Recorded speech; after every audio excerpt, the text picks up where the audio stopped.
Hello everyone. Before we begin, don't forget to hit that like button and subscribe. Comment where you're watching from and what time it is right now. That's how YouTube keeps sending you more chilling stories like this. And now, let the night begin with Story 1. The Neighbor Who Knocked at 3 a.m. I woke up to 3 soft knocks on my apartment door. It was 3:07 a.m. according to my phone, and for a moment I thought I'd dreamed it. The kind of knock that's barely there. Polite, almost hesitant. I lay in bed staring at the ceiling, my heart pounding for reasons I couldn't explain, and told myself it was nothing. Maybe someone had the wrong apartment. Maybe I'd imagined it. I pulled the covers back over my head and eventually fell back asleep. The next night it happened again. 3 knocks, soft, deliberate, patient.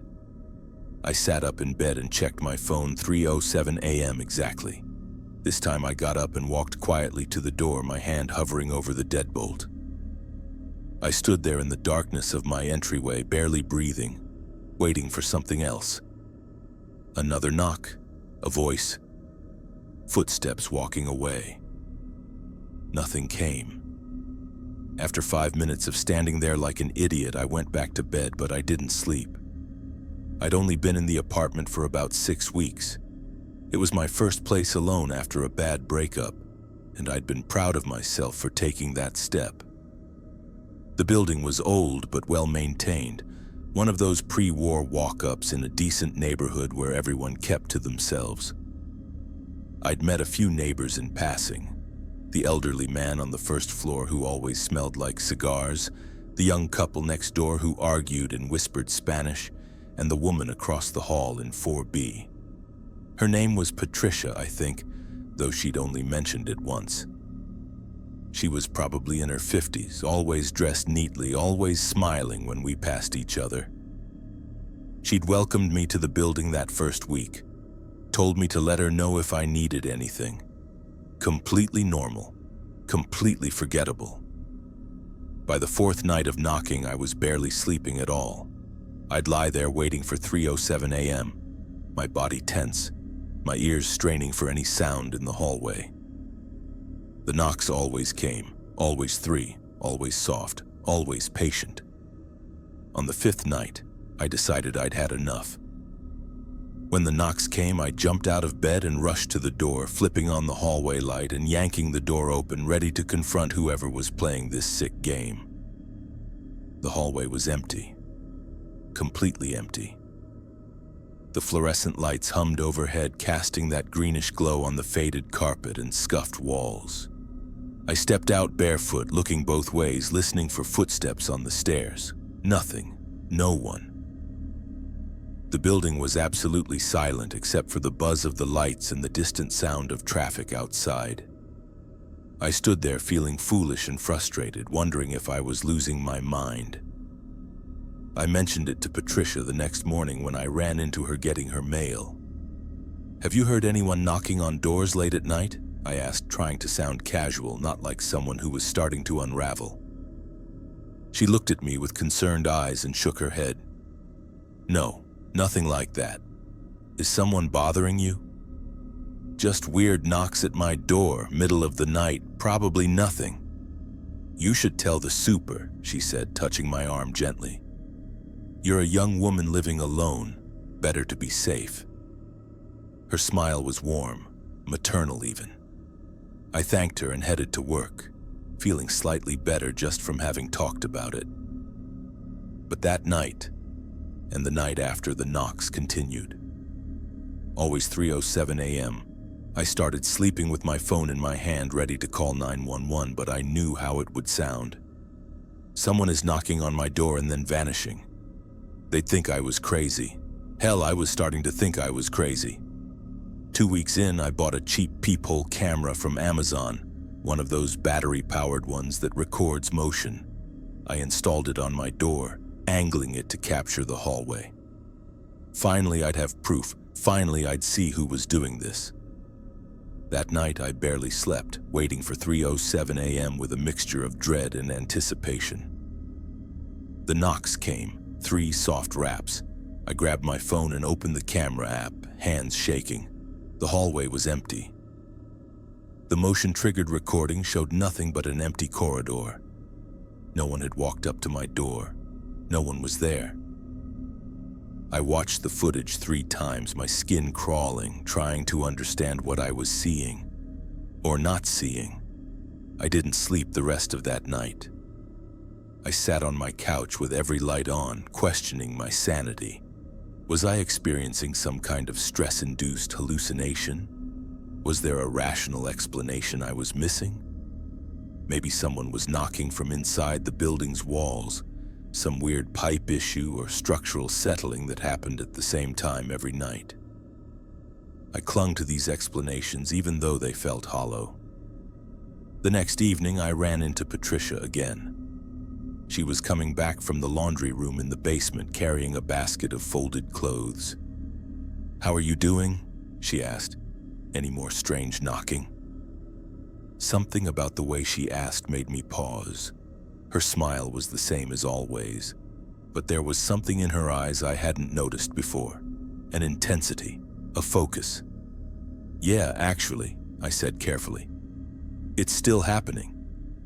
"That must be so frightening," she said, shifting the laundry basket to her hip. "Being woken up like that, never knowing who it might be." "I set up a camera," I told her, watching her face, "but it's not catching anything." Her smile deadened slightly. "Cameras don't catch everything," she said softly. "Sometimes the things that scare us most are the things we can't see." I mumbled something about needing to go and hurried back to my apartment, my heart racing. There was nothing overtly wrong with what she'd said, but something about the interaction left me deeply unsettled. I locked my door and stood in the silence of my apartment, trying to shake the feeling that I was missing something obvious. That night, I did something different. Instead of waiting in bed for the knocks, I sat in my living room with all the lights off, watching my door from across the room. I wanted to see if maybe the knocks were happening, but I was in some weird half-asleep state that made me imagine things. I sat there in the darkness for hours, my eyes burning, refusing to blink. At 3:07 a.m., my phone alarm buzzed softly. I'd set it so I'd know the exact time. I stared at my door, waiting, and then I heard it. 3 soft knocks, clear as day, real, definitely real. I watched my door in the darkness, and that's when I noticed something that made my blood run cold. The peephole. The little circle of light from the hallway that should have been visible through the peephole was blocked. Someone was standing on the other side of my door. Someone was standing there right now, pressed against it, looking through the peephole, looking into my dark apartment. I sat frozen on my couch, not breathing, watching that blocked peephole. Seconds passed, then a minute, 2 minutes, 5 minutes. Whoever was out there wasn't leaving, they were just standing there, waiting, watching. I don't know how long I sat there in the darkness, too terrified to move, too terrified to turn on a light or make any sound that would let them know I was awake and aware. Eventually, maybe after 10 minutes, the peephole brightened again. They'd stepped away. I heard the softest sound, a footstep, then another moving away from my door, not down the stairs, across the hall. My mind was racing. Across the hall. Apartment 4B. Patricia. I sat there until dawn, my body rigid with fear and confusion. When the sun finally started coming through my windows, I crept to my door and looked through the peephole. The hallway was empty, normal. The same hallway I walked through every day. I called in sick to work. I couldn't think straight, couldn't process what was happening. I spent the day researching my building, my neighbors, trying to find anything that would explain this. I found articles about the building's history. It was built in 1924, had changed hands several times, but nothing helpful. Nothing about Patricia, nothing that made sense. That evening, I checked my peephole camera footage on my phone, scrubbing through hours of hallway video. Most of it was nothing. Empty corridor, occasional neighbor passing by. But then I found something. At 11:47 p.m. the previous night, more than 3 hours before the knocking, Patricia had left her apartment. She'd stood in the hallway for a moment looking at my door. Then she'd walked up to it. The camera angle was wrong. I couldn't see exactly what she was doing, but she was standing at my door for almost 30 seconds. Then she went back to her apartment. I kept scrubbing through the footage. At 1:23 a.m. she did it again. Came out of her apartment, walked to my door, stood there, went back. At 2:45 a.m. the same thing. And then at 3:07 a.m. she emerged again and walked to my door. The camera showed her standing there facing my door. That's when the recording jumped. Motion detection had turned it off once she stopped moving. When it turned back on 30 seconds later, she was gone. But I knew now she hadn't left. She'd just stopped moving. She'd been standing there the entire time I was sitting in my dark living room, pressed against my door, looking through the peephole. I watched 3 weeks of footage. Every single night, Patricia came to my door multiple times. Sometimes she'd stand there for a minute, sometimes longer, and always at 3:07 a.m., she'd knock 3 times and then stand there, pressed against the door. On several recordings, I could see her when she finally stepped back. She'd be smiling. I couldn't stay there. I called my sister, told her I needed to crash at her place for a few days, made up some excuse about a bedbug scare in my building. I threw clothes in a bag and waited until I heard Patricia leave her apartment. She had some kind of routine, always left around 4 p.m. The moment I heard her door close and her footsteps descend the stairs, I grabbed my bag and ran. I stayed with my sister for a week, trying to figure out what to do. I couldn't prove anything, not really. What was I going to tell the police? My neighbor stands outside my door at night. She knocks and then waits. It sounds insane. It sounds like nothing. But I couldn't go back. Every time I thought about that blocked peephole, about her standing there in the darkness, pressed against my door, watching, waiting for me to open it, I couldn't do it. I ended up breaking my lease, losing my deposit, moving across the city to a new apartment. I filed a complaint with the building management, vague enough that I didn't sound crazy, but clear enough that there was a record. I don't know if they did anything about it. I don't know if they even talked to her. My new apartment is on the 5th floor of a building with a doorman and security cameras everywhere. I live alone, but I've never felt more aware of how thin walls are, how little separates us from the strangers who live inches away. I've met my new neighbors, polite nods, brief hellos in the elevator. I don't know their names. I don't want to. Sometimes I still wake up at 3:07 a.m. My body remembers even though I'm miles away now. I lie there in the darkness, listening to the silence, waiting for 3 soft knocks that never come. And I think about Patricia, about whatever was wrong with her, whatever she wanted. I think about how many nights she'd been doing this before I noticed, how many times she'd been inside my apartment. Because that's what I eventually realized, but that's what the camera couldn't show me. She had a key. All those nights I came home to find small things moved, objects slightly out of place, that feeling that someone had been in my space. It wasn't paranoia. I saw her once after I moved out. I was walking through my old neighborhood picking up something I'd left at a friend's place, and I passed her on the street. She didn't recognize me at first, and then her eyes lit up with that same warm smile. "Oh, you moved away," she said, as if we were old friends catching up. "I missed seeing you." I didn't respond. I walked past her, my heart pounding, my hands shaking. When I looked back, she was still standing there watching me, still smiling. I haven't been back to that neighborhood since. I change my routine constantly now. Different times, leaving for work, different routes home. I've learned to trust my instincts when something feels off, even if I can't explain why. Especially if I can't explain why. And I never ever answer a knock at my door unless I'm expecting someone. Because now I know that sometimes the person on the other side isn't knocking to come in. They're knocking to let you know they've been there all along. They're knocking to see if you'll open the door. They're knocking because they're patient and they're willing to wait as long as it takes. I still don't sleep well at 3:07 a.m. Story 2. He never turned his lights on. The house next door had been empty for 7 months when he moved in.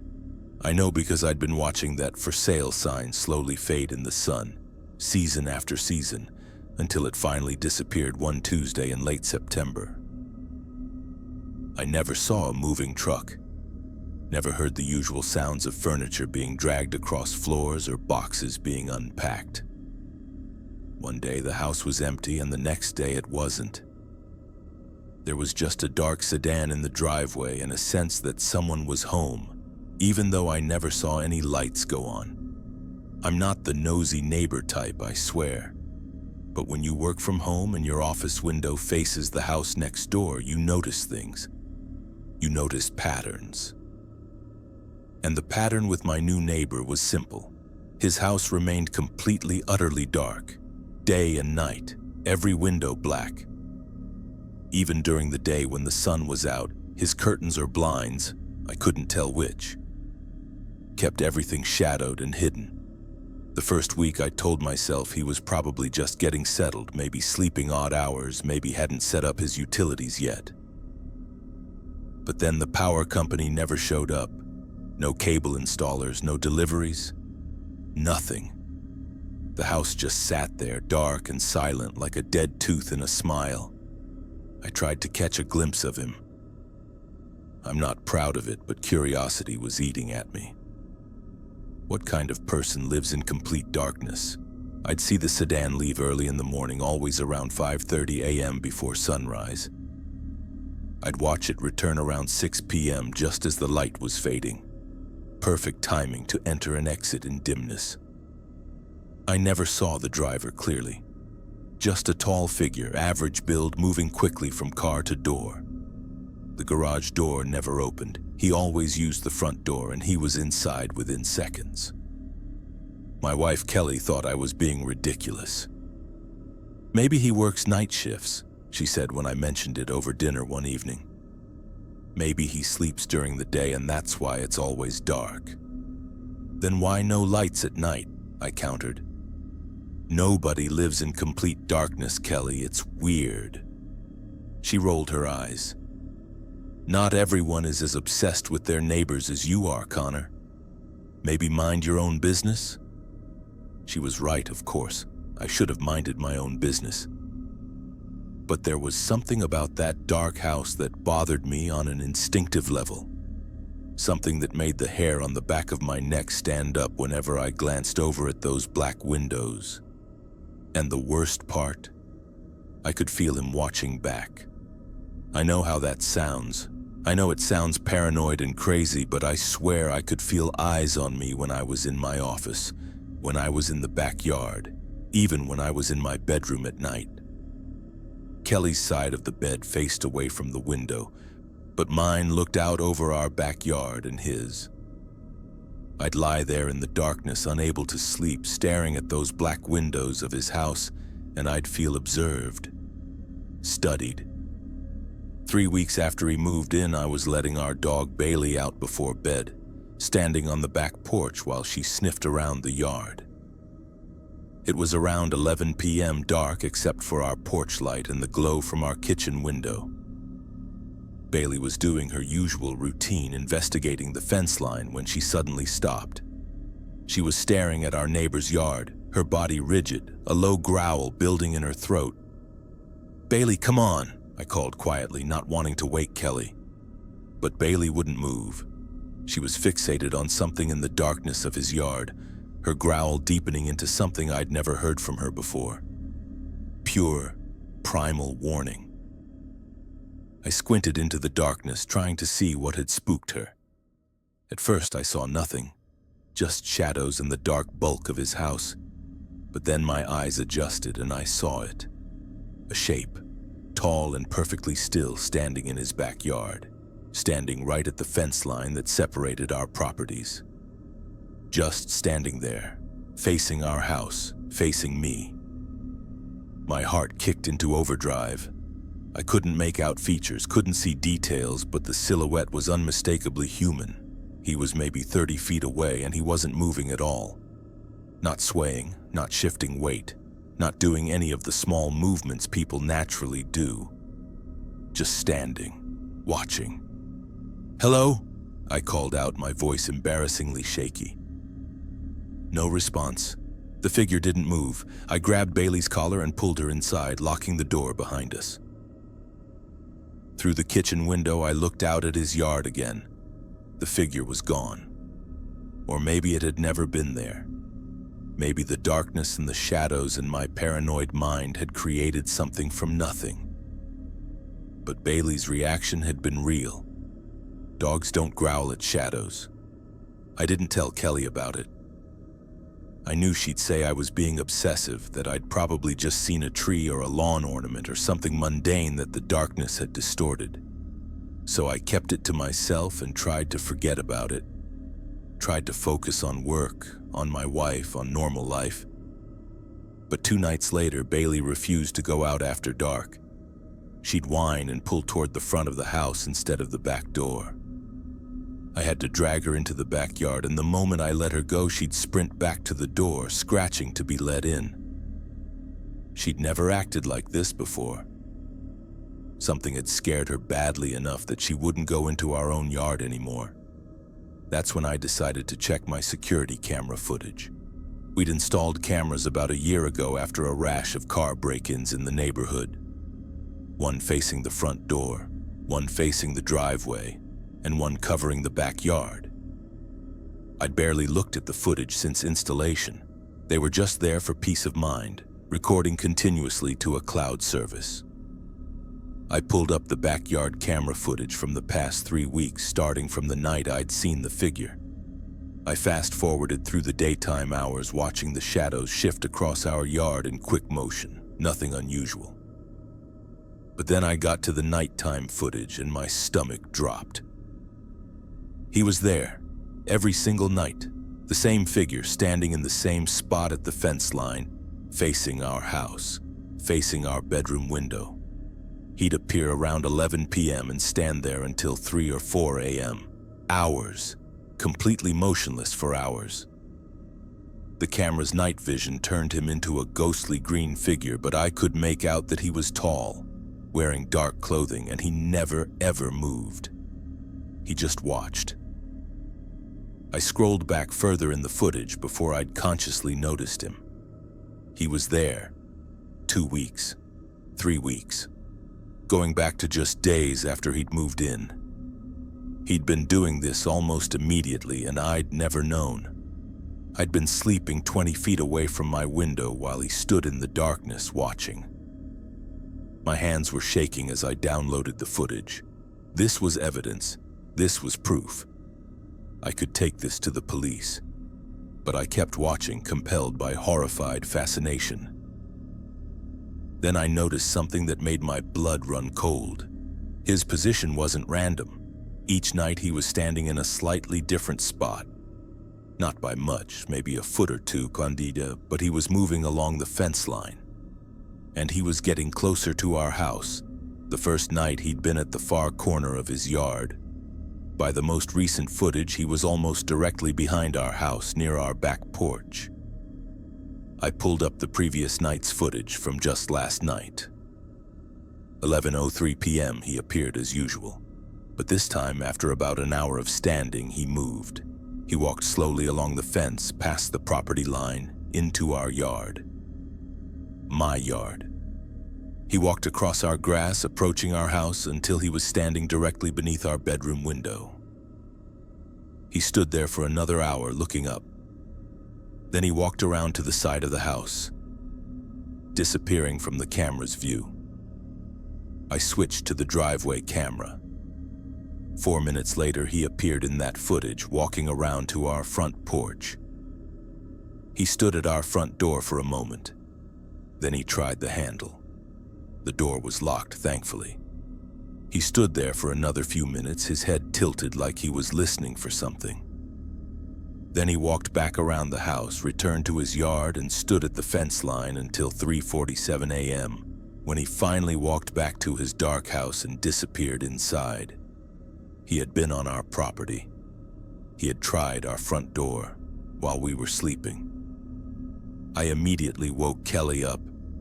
I showed her the footage, watched her face go from annoyed at being woken to confused to horrified as she watched this figure move through our yard, try our door, stand beneath our window. "Oh my God, Connor. Oh my God."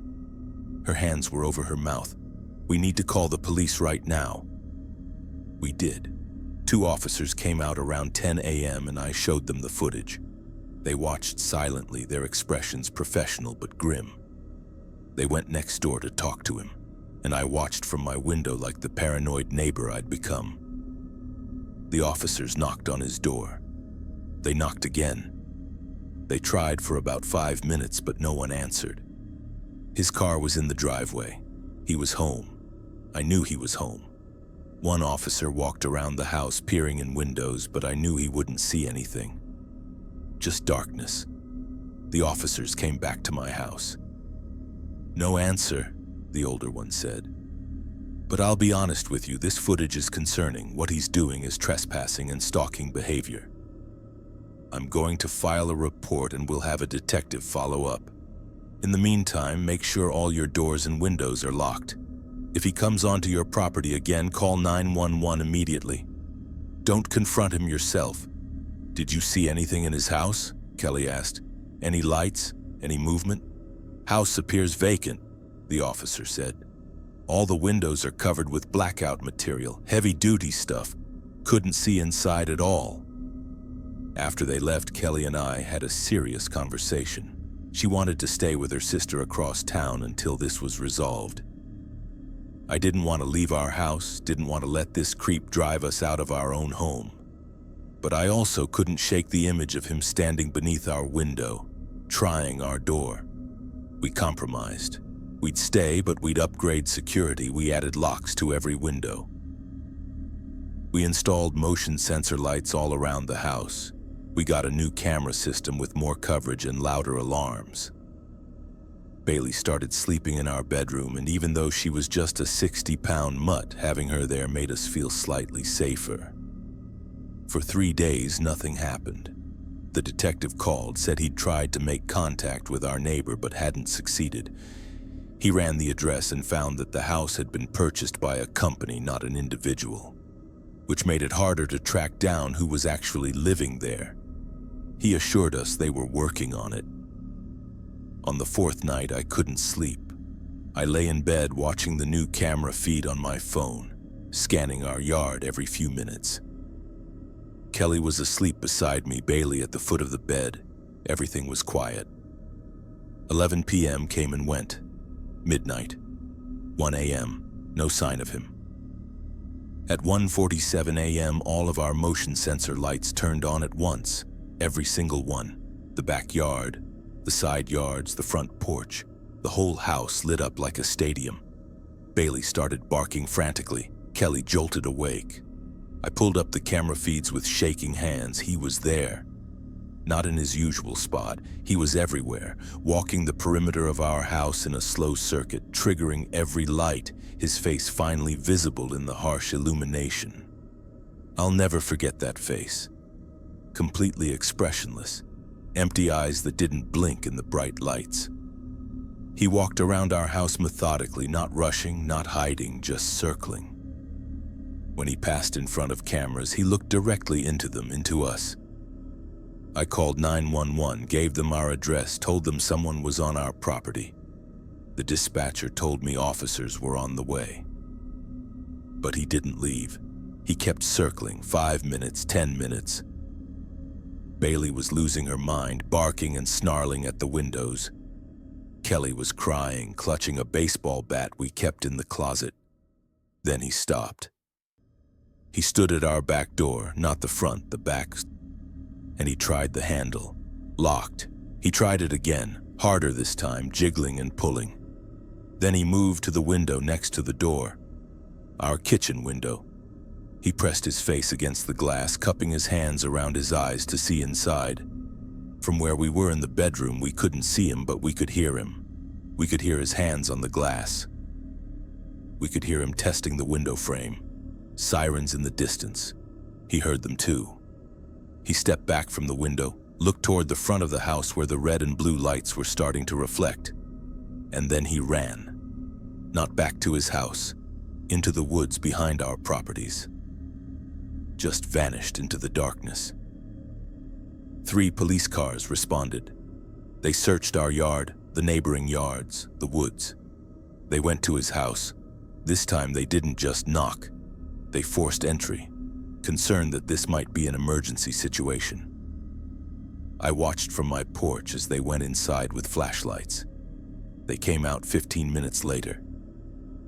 The older officer from before approached me while other officers continued to investigate. "Mr. Travis," he said quietly, "you need to see this." Kelly insisted on coming with me. We walked to the neighbor's house, my legs feeling weak, and stepped through the front door that was now standing open. The inside was exactly what I'd expected, and somehow worse. Completely empty. No furniture, no belongings, nothing. Just bare rooms and that blackout material covering every window, making the interior pitch black even with our flashlights. Except for one room, the bedroom, the one that faced our house. That room wasn't empty. There was a chair positioned at the window facing out. On the walls around the chair, dozens of photographs, hundreds maybe, all of our house. Different angles, different times of day, different seasons. Some of these photos went back months, maybe even before he'd moved in. Photos of Kelly gardening, photos of me at my office window, photos of Bailey in the yard, photos of us in our bedroom taken from outside with a zoom lens, photos of us sleeping. And on a small table next to the chair, notebooks. I didn't read them in detail. The police wouldn't let me. But I saw enough. Pages and pages of observations, our schedules, our routines, what time we woke up, what time we went to bed, what we watched on TV, what we ate for dinner. Months of surveillance documented in meticulous detail. "We've issued a warrant for his arrest," the detective told us later that night back at our house. "We've identified him from the vehicle registration and we're actively looking for him. In the meantime, I'd strongly suggest staying somewhere else until we have him in custody." We left that same night, threw clothes in suitcases, and drove to Kelly's sister's house across town. We stayed there for 2 weeks. The police never found him. His car was discovered abandoned in a parking lot near the highway. No one matching his description was spotted. It was like he just evaporated. We sold the house. We couldn't live there anymore, couldn't sleep in that bedroom knowing he'd been watching us for months, knowing he'd stood beneath our window, knowing he'd tried to get inside. We sold it at a loss and moved to a different part of the city, an apartment building with security, with other people around, with lights. I still think about those photographs sometimes, how many there were, how long he'd been watching. The detective said he'd probably been surveilling the house even before he moved in next door, that purchasing that specific house was intentional. He chose to live there because of us, because he wanted to be close to whatever he was obsessing over. They never figured out what he wanted, what his endgame was. The detective had theories. Stalking that escalates to assault, preparation for a break-in, delusional obsession, but no answers. Just questions and a file that stayed open. Kelly and I don't talk about it much anymore. We've tried to move on, tried to rebuild our sense of safety, but I notice things now. I notice the people around us. I notice who's paying attention. I noticed cars parked on our street, lights in windows across from ours, figures in the distance. And sometimes, late at night, I'll wake up and look at our windows. We keep the curtains closed now, always, but I'll look at them and wonder if someone on the other side is looking back. If somewhere in the darkness those empty eyes are watching again, patient and still, waiting for us to feel safe enough to let our guard down. Bailey still won't go near windows after dark. Dogs remember. And maybe that's smart. Maybe we should all remember that walls and locks and lights only create the illusion of safety. That sometimes the person watching from the darkness isn't a stranger passing by. Sometimes they've chosen you specifically. Sometimes they've moved their whole life into the house next door just to be close enough to watch. Close enough to study. Close enough to wait for their moment. We got rid of all our security footage from that house. I couldn't stand seeing it, couldn't stand knowing it was there. But I still remember what he looked like in those motion sensor lights. That expressionless face. Those empty eyes. The methodical way he circled our house like he was memorizing it. Like he was planning. I don't know where he is now. I don't know if he's found someone else to watch, some other house to stand outside of in the darkness. I hope not, but I think about it, and I never ever leave my curtains open anymore. Story 3, the smell that came through the walls. It started as something almost sweet. I noticed it one morning in my bedroom, faint and organic, like flowers that had been left in a vase too long. I checked my trash, checked under my bed, even checked the vents, thinking maybe something had died in the ductwork. But I couldn't locate the source, and by evening it had faded. I thought maybe I'd imagined it.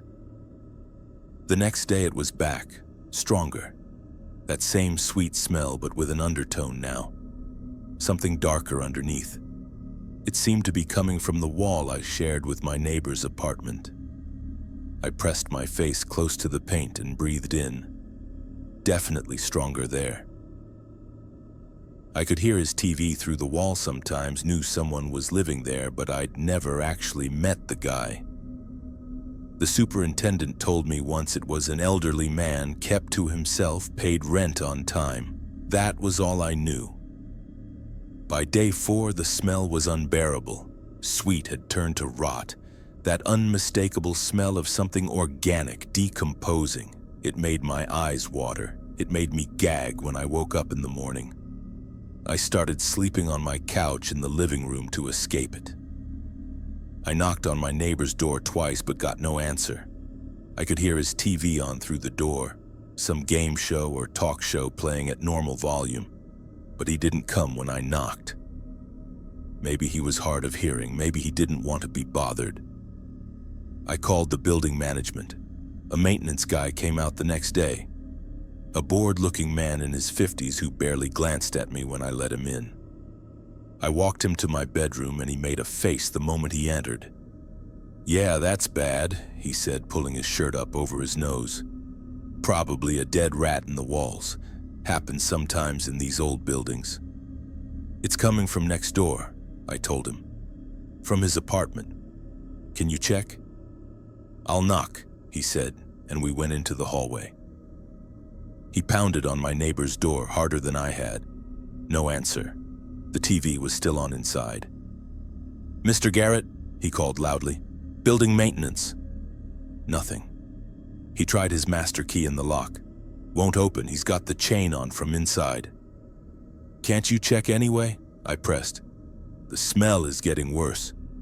"Look, lady, if he's got the chain on, he's in there and he's fine.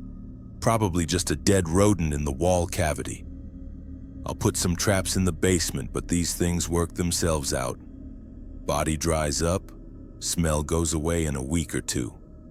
A week or two. I couldn't live with that smell for a week or two.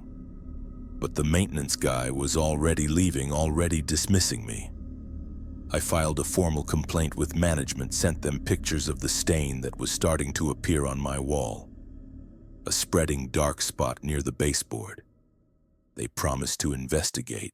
Nothing changed. 5 days in and I could barely enter my bedroom. The smell had evolved into something that can't be adequately described, rot and waste and something chemically sweet. The stain on my wall was growing. I put towels along the base of the wall to block whatever moisture was seeping through, but they became soaked with something dark and oily. I threw them away and tried again with plastic sheeting and duct tape. It didn't help. I knocked on Mr. Garrett's door every day, sometimes twice a day. His TV was always on, but he never answered. Once I thought I heard movement inside, a scraping sound like furniture being dragged, but when I called through the door, there was no response. On the 8th night, I couldn't sleep even on my couch.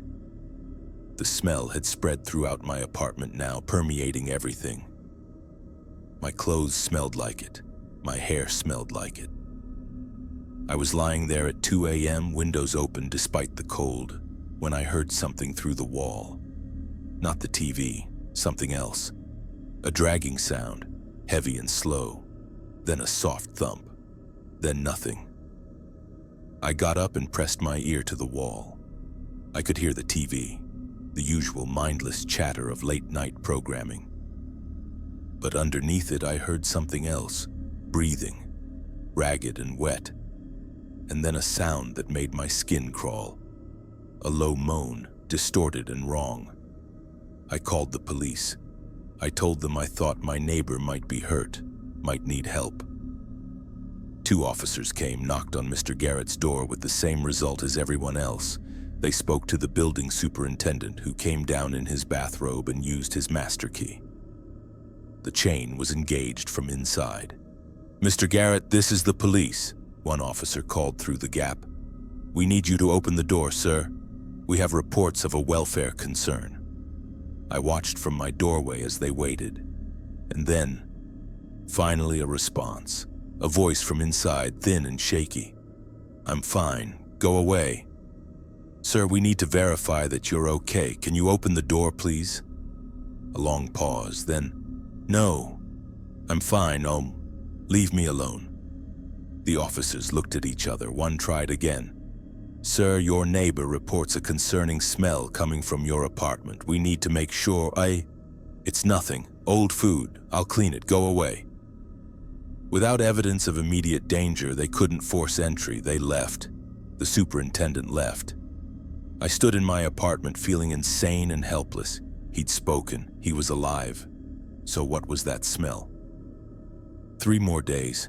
11 days total now, and I was barely functional. I'd called out of work. I'd stopped eating because everything tasted like that smell.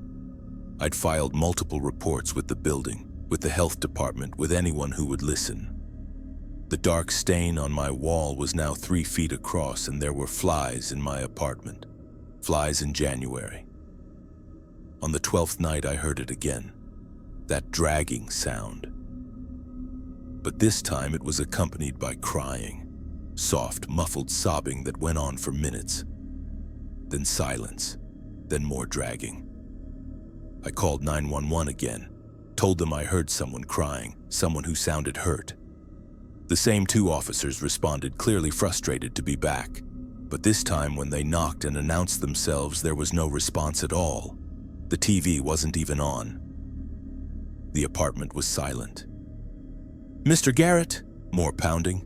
"NYPD, open the door!" Nothing. The officer looked at his partner, then at the superintendent. "We're going in." They forced the door, breaking the chain. The smell that came out of that apartment was indescribable. Both officers recoiled, one of them actually vomiting right there in the hallway. The superintendent stood frozen, his hand over his mouth. I could smell it from my doorway. Stronger than it had ever been in my apartment, and I finally understood that what I'd been smelling for almost 2 weeks was just the overflow, just the excess seeping through our shared wall. They wouldn't let me see inside. They evacuated the building instead. 3 more police cars came, an ambulance, a medical examiner's van. I stood outside on the street in the cold with the other residents wrapped in a blanket, watching people in protective suits go in and out of the building. Nobody would tell us anything, but rumors spread anyway. Someone had died. No, multiple people. No, it was something worse. It was 6 hours before a detective came to talk to me. He was gentle, which somehow made it worse. "Ms. Brittany," he said quietly, "I need to ask you some questions about your neighbor." I told him everything I knew, which was almost nothing. He nodded, taking notes. Then he said, "When was the last time you saw Mr. Garrett? Actually saw him?" I thought about it.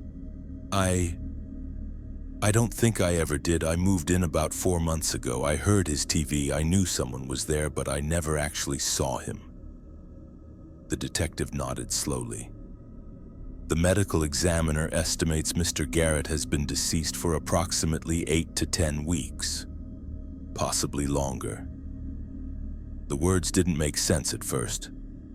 "But he answered the door. 3 days ago, he spoke to the police. He said he was fine." "That wasn't Mr. Garrett." I stared at him. "What?" "We found Mr. Garrett's body in the bedroom. He died of natural causes, we believe. Heart attack, probably. But there was someone else in that apartment, someone who had been..." He paused, choosing his words carefully. "Someone who had been living there with the body for quite some time." My legs went weak. "Who?" "We don't know yet. He escaped through the fire escape before we could apprehend him, but based on evidence in the apartment, he's been staying there since shortly after Mr. Garrett died. Maybe he broke in and found the body. Maybe he knew Mr. Garrett. We're investigating." "The smell," I whispered. "All this time." Mr. Garrett's body was in an advanced state of decomposition. The person who was staying there had covered it with plastic and blankets, moved it to the bedroom closet. But in a small apartment, in winter with the heat on, he trailed off. "I'm sorry you had to experience that." They didn't let us back in the building for 3 days. Professional cleaners came, biohazard teams. When I finally returned to my apartment, the smell was mostly gone, but I could still detect it, faint and sickening, buried in my carpet and walls. The stain on my wall had been cleaned, but you could still see its ghost outline. I found out later that they'd found more than just Mr. Garrett's body in that apartment. They'd found evidence that whoever had been living there had been watching me through a small hole drilled in our shared wall. My bedroom wall. They'd found photographs taken through that hole. They'd found my mail that had been stolen from my mailbox. They'd found a collection of my belongings, a scarf I'd thought I'd lost, a coffee mug that had disappeared from my car. Other small things I hadn't even noticed were missing. For weeks, maybe months, someone had been living next door with a corpse, watching me through a hole in the wall, stealing pieces of my life, sleeping 15 feet from where I slept. While I was complaining about a smell while I was filing reports and calling maintenance, he was there, listening to me, watching me. And when the police came, he'd answered the door pretending to be Mr. Garrett, keeping them from discovering what he'd made for himself in that apartment of rotten surveillance. They never caught him. They have theories. A homeless man who found an opportunity, someone with severe mental illness, maybe someone who knew Mr. Garrett and had a key. But no answers. Just questions and a description from the officers who briefly saw him through the door gap. Thin, pale, indeterminate age. Could be anyone. I broke my lease and moved out a month later. I couldn't stay there. Couldn't sleep in that bedroom knowing what had been on the other side of that wall. Couldn't stop imagining him there in the darkness with that smell. Watching me through his little peephole, waiting for me to come home. Timing his movements to match mine so I'd never quite know he was there. I live alone now in a different building, a newer place where the walls are concrete and the neighbors are young professionals with visible lives and social media presence. I can still smell it sometimes, though. That sweet rot smell. I'll catch a whiff of something decaying, a forgotten bag of trash or overripe fruit, and I'm back in that apartment, pressing my face against the wall, trying to understand what I was smelling, never imagining the horrible truth. And sometimes, late at night, I wake up convinced I can hear breathing through my walls, breathing in that soft scraping sound of someone moving carefully, trying not to be heard. I know it's not real, I know it's trauma, but I still get up and check, still press my ear to the walls, still search my apartment for things that might be missing. Still wonder if somewhere in some apartment building in some city he's found another corpse to hide behind, another wall to drill through, another person to watch while they sleep, unaware of the horror living 15 feet away. The flies are what I remember most, how they appeared in my apartment in the middle of winter, how they crawled across my bathroom mirror, how I'd kill them and more would appear. They knew what I didn't. They knew what was seeping through that wall. They knew someone was living with the dead, had been for weeks, would continue for weeks more if I hadn't heard that crying. If I hadn't called the police that one last time. I wonder who was crying. Was it him? Did he cry for Mr. Garrett? For the situation he was trapped in? Or was it something else? Some sound I misinterpreted through layers of drywall and horror? I don't think I'll ever know. And maybe that's worse than knowing. Maybe the uncertainty is what keeps me awake, keeps me checking my walls, keeps me smelling that phantom sweetness that will never fully fade from my memory. All because of a smell. All because something came through the walls. Story 4, she knew things she shouldn't know. Her name was Carol, and she welcomed me to the building with homemade chocolate chip cookies. They were still warm, wrapped in tin foil, and she smiled at me from across the hallway as I struggled with boxes on my first day. "Welcome to 3A, she said brightly. "I'm in 3C. Let me know if you need anything at all." She was maybe 55 with short gray hair and kind eyes, the kind of neighbor you hope for when you move to a new city. I thanked her for the cookies and meant it. They were good. Really good. Over the next week, I ran into Carol several times, one in the lobby, in the laundry room, once at the corner bodega. She was always friendly, always asking how I was settling in, if I needed recommendations for the neighborhood. She seemed genuinely kind, and in a city where most people won't make eye contact, that kindness felt valuable. The first weird moment happened about 2 weeks after I moved in. I was getting my mail in the lobby when Carol came in from outside carrying grocery bags. "How's the unpacking going?" she asked. "Good. Mostly done. Just trying to figure out the kitchen organization," she laughed. "I remember when my grandmother taught me her system. Everything has its place, right?" I smiled politely, but something made me pause. "Your grandmother?" "Oh, I just mean that kind of methodical organization like your grandmother used to do, with the spices alphabetically and the baking supplies in the lower cabinet." My skin prickled. I had organized my kitchen exactly that way. Spices alphabetical, baking supplies in the lower cabinet. That was how my grandmother had done it, how she'd taught me. But I'd never mentioned my grandmother to Carol. I'd never mentioned my kitchen organization to anyone. Yeah, that's how I do it," I said slowly. "Great minds," Carol said cheerfully and headed for the stairs with her groceries.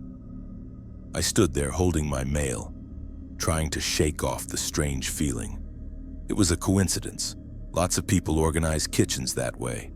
Lots of people learn from their grandmothers. It didn't mean anything. But a week later, it happened again. I was coming back from a run, still catching my breath in the lobby, when Carol intercepted me. "Oh, Morgan, you look exhausted. Did you do the full loop around Riverside Park?" I had.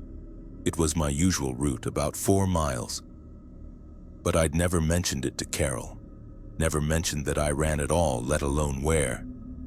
"Yeah, how did you—" "I used to run that loop when I was younger. she said quickly. Beautiful route. How's Biscuit doing? Does he go with you or does he prefer to stay home? Biscuit. My childhood dog was named Biscuit. I had a framed photo of him on my bedroom dresser, but my bedroom wasn't visible from my doorway. There was no way Carol could have seen it, and I definitely hadn't mentioned him. Biscuit passed away, I said quietly. Years ago. Oh, I'm so sorry, Carol said, her face genuinely distressed. I don't know why I thought I must have mixed you up with someone else. She hurried away, leaving me standing there with my heart pounding. That wasn't a lucky guess. That wasn't a coincidence. She'd known my dog's name, my childhood dog who died 10 years ago.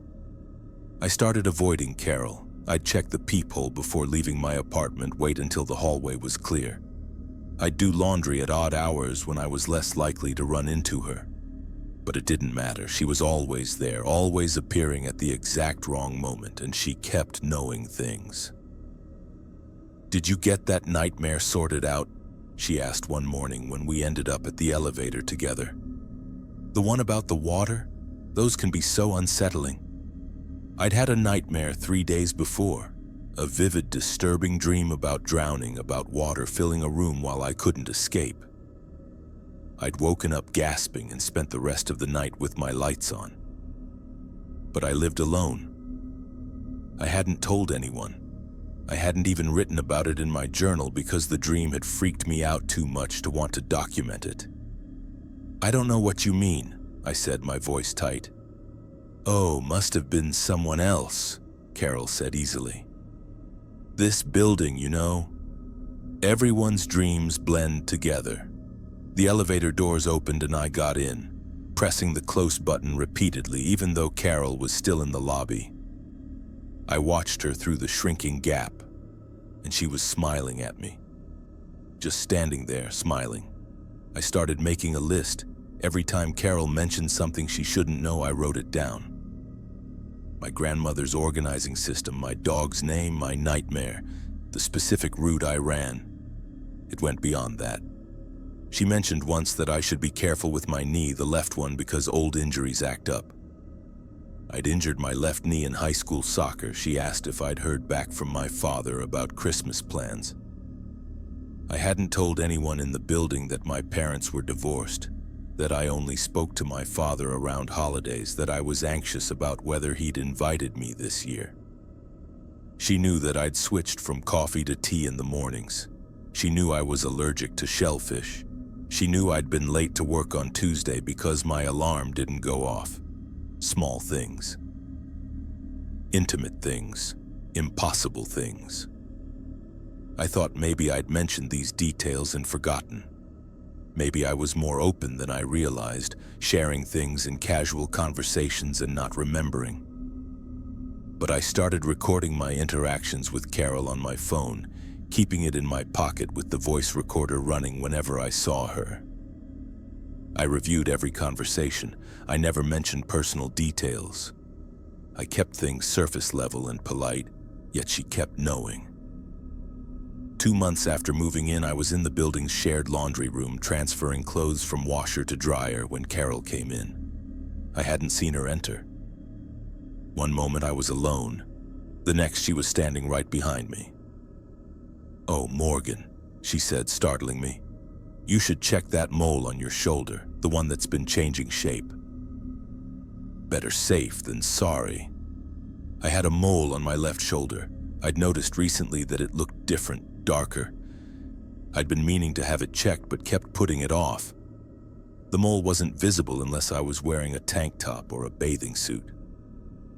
I was wearing a sweatshirt. "How do you know about that?" I asked directly, turning to face her.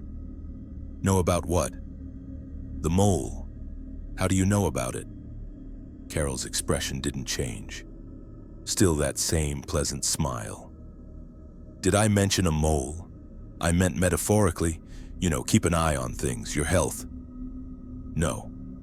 You specifically said the mole on my shoulder, the one that's changing shape." "Oh, honey, I think you're stressed. Moving to a new place is hard. Are you sleeping okay? I grabbed my wet laundry and shoved it in the dryer, my hands shaking. I'm sleeping fine. Even after that nightmare about your grandmother, when she was trying to tell you something but you couldn't hear her. I dropped the shirt I was holding. I'd had that nightmare 2 nights ago. My grandmother, who'd passed away 5 years before, standing in a room filled with fog, her mouth moving but no sound coming out. I'd woken up crying. "Get away from me," I whispered. "Morgan, I'm just trying to be a friendly neighbor." "You're not friendly. You're wrong. Get away from me." I left my laundry in the dryer and ran back to my apartment, locking every lock on my door. I stood in my living room trying to breathe, trying to think rationally. How did she know these things? How could she possibly know? I called the building superintendent, asked about Carol in 3C. He seemed confused. "Carol? Nice lady? Been here for years. Why? Has anyone else complained about her? About her being intrusive? Not that I know of. She keeps to herself mostly." That made me feel worse. If she was like this with other people, there would be complaints. But there weren't. It was just me. She was focusing on me specifically. I started searching online for any information about her.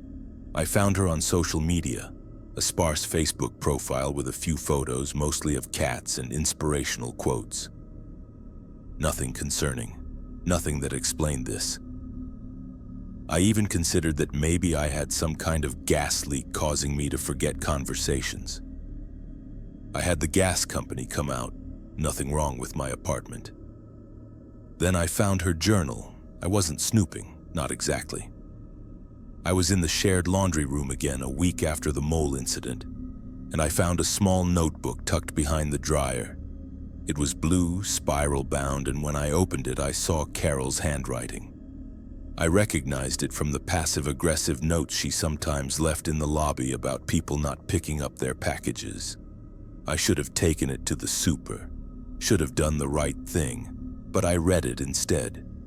Standing there in the fluorescent light of the laundry room, I read Carol's journal, and what I found made my blood run cold. It was all about me.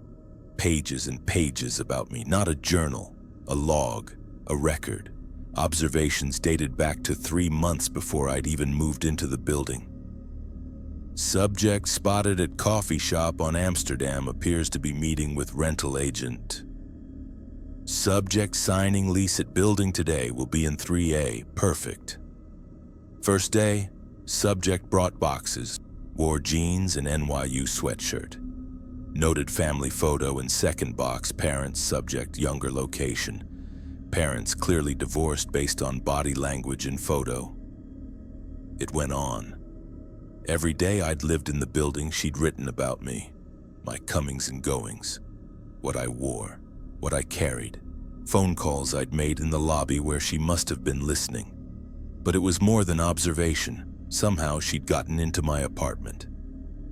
Subject keeps grandmother's recipe box on top of refrigerator. Sentimental value clear. Organized kitchen identically to photos found in subject's storage boxes. Framed photo of golden retriever on bedroom dresser. Name tag visible. Biscuit. Will incorporate into conversation to build rapport. Alarm set for 6:30 a.m. weekdays, 8 a.m. weekends. Leaves for run approximately 7 a.m. Saturday, Sunday.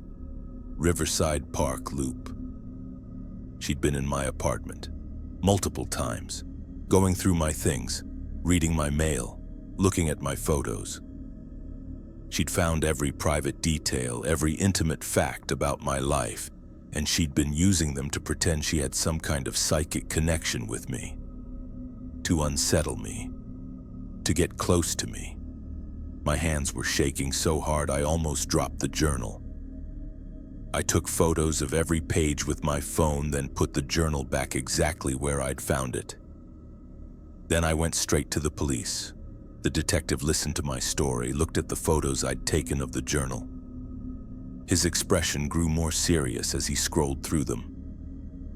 "This is stalking," he said. "A potentially breaking and entering. We'll investigate." They arrested Carol that evening. I watched through my peephole as they led her out of her apartment in handcuffs. She was crying, insisting it was all a misunderstanding, that I was confused. They found keys to my apartment and her belongings. Copies she'd made somehow from the building master. They found more journals going back further. They found a detailed file on me with information she must have gathered online, from social media accounts I thought were private, from databases I didn't know could be accessed. She'd been obsessed with me for reasons no one could determine.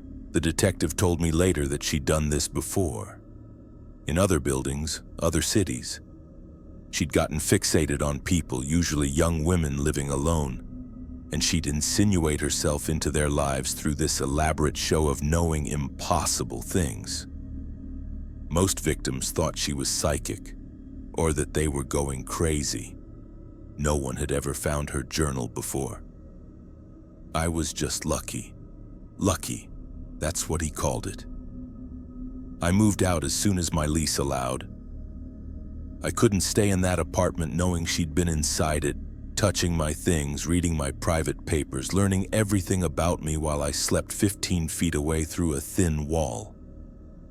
I couldn't stop imagining her in my space, running her fingers over my grandmother's recipe box, looking at photos of my family, reading my journal entries. The worst part? She was out on bail within a week. The charges were serious, but she had no violent history. I got a restraining order, but paper doesn't stop determined people. I moved across the city, got a place with a doorman and security cameras. I scrubbed my social media, made everything private, changed my phone number. But I still think about her sometimes. About how she knew that my knee hurt, how she knew about my nightmare. There were details in her journal that even breaking into my apartment couldn't explain. Things I'd only thought about, never written down, never said aloud. The detective said obsession makes people observant. They notice patterns, make educated guesses, connect dots. It seems like mind reading, but it's just intense focus. I want to believe that. I want to believe she was just a stalker with a clever gimmick. But late at night, when I'm lying in bed in my new apartment, I remember the way she'd looked at me. That knowing smile, those kind eyes that somehow saw through walls and doors and privacy. And I wonder if maybe she really could know things. If maybe that's what made her so good at this. If maybe she found me because she could sense something about me, some vulnerability or opening that attracted her attention from miles away. From months before I even knew that apartment existed. I've become paranoid about what I share, even in my own head. I find myself censoring my thoughts as if someone might be listening, as if thinking something makes it known. I don't keep journals anymore. I don't take photos of private moments. I don't talk about my past or my family or my dreams. Because somewhere out there, Carol is free, and somewhere out there, she might be watching someone else. Learning about them, collecting their secrets, preparing to knock on their door with homemade cookies and a smile that says, "I know you, I know things you've never told anyone." And isn't that wonderful? Isn't that fate? I still have nightmares sometimes, and when I do, I wake up wondering if somewhere in the darkness Carol knows, if she's writing it down in one of her journals, cataloging my fears like she cataloged everything else. Subject had nightmare about being known. Subject woke up at 3:14 a.m. Subject is still afraid. To this day, I can't eat chocolate chip cookies. Story 5. The apartment below mine was empty. I lived on the 4th floor of a converted brownstone in Brooklyn, the kind of building that had been subdivided so many times over the decades that the floor plan made no sense. My apartment was long and narrow, with the bedroom in the back and the kitchen in front. And the whole thing had a permanent tilt that the landlord insisted was period charm. I'd been there for about 6 months when the footsteps started. At first I thought the apartment below mine, 3C, directly beneath me, had finally been rented. It had been vacant since before I moved in, and I'd enjoyed the buffer of empty space underneath me. But one Tuesday in late October, I started hearing sounds. Footsteps, clear and distinct. Walking from one end of the apartment to the other, pacing back and forth across what would have been their living room. Back and forth for hours. It was annoying more than anything. The footsteps were heavy, like someone wearing boots on hardwood floors. They'd start around 9 p.m. and continue until 1 or 2 in the morning. The rhythm was constant. Walk to one end, pause, walk back. Over and over. I tried banging on the floor a few times, the universal apartment signal for shut up, but it never helped. The pacing would stop for maybe 30 seconds, then resume. After a week of this, I was exhausted. The pacing was keeping me awake, filling my apartment with that constant thump, thump, thump that seemed to vibrate through the old wooden floors. I decided to go downstairs and introduce myself, ask my new neighbor politely if they could maybe pace less or wear softer shoes or literally anything to make it quieter. I went down the narrow stairwell to the 3rd floor. The landing was dim, just one flickering bulb overhead. 3C was at the end of the hall. I knocked.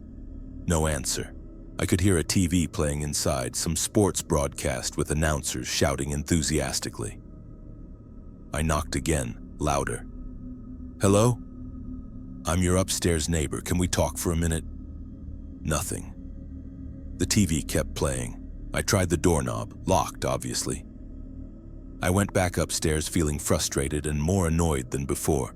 That night, the pacing started again at 9:03 p.m. exactly. This time, I really pounded on the floor using a shoe to bang on the hardwood. The pacing stopped. Silence for maybe 3 minutes. Then it started again, but heavier now, more aggressive, like whoever was down there was stomping instead of just walking. I filed a noise complaint with the building management. The next day, I got a call from my landlord, Jerry, a perpetually stressed man in his 60s who owned 3 buildings in the neighborhood. You said something about noise from 3C? Yeah, constant footsteps, pacing, every night for hours on door. It's driving me crazy. There was a long pause on the phone. Lauren, there's nobody in 3C. What? No, there definitely is. I hear them every night. I can hear their TV right now. The apartment's been empty for over a year, since the last tenant died there. We haven't rented it. It still needs work. My stomach did a small flip. That's not possible. I hear footsteps. I hear furniture moving. I hear the TV. You're hearing something else, Jerry said, but he sounded uncertain. Old building, pipes, maybe the people in 3A or 3B. Jerry, it's directly below me. I know where sound is coming from. Look, I'll have someone check it out, but I'm telling you, that apartment is empty. He hung up before I could argue further. I stood in my apartment listening. Silence at the moment. It was the middle of the day, but I knew what I'd heard. I knew it was coming from below me. That evening, I went down to the 3rd floor again. I stood outside 3C and listened. I could hear it, the TV playing quietly, some news program. And as I stood there, footsteps, walking from left to right inside the apartment. I knocked hard. Hello, I know someone's in there. Please answer the door. The footsteps stopped. The TV kept playing. I pressed my ear against the door, straining to hear anything else. And then I heard breathing. Right on the other side of the door, someone was standing there, inches from me, breathing heavily, waiting. I stepped back from the door so fast I almost tripped. Who's in there? My voice came out shaky. No response. Just that breathing, and the TV, and then footsteps walking away. I ran back to my apartment and called Jerry again.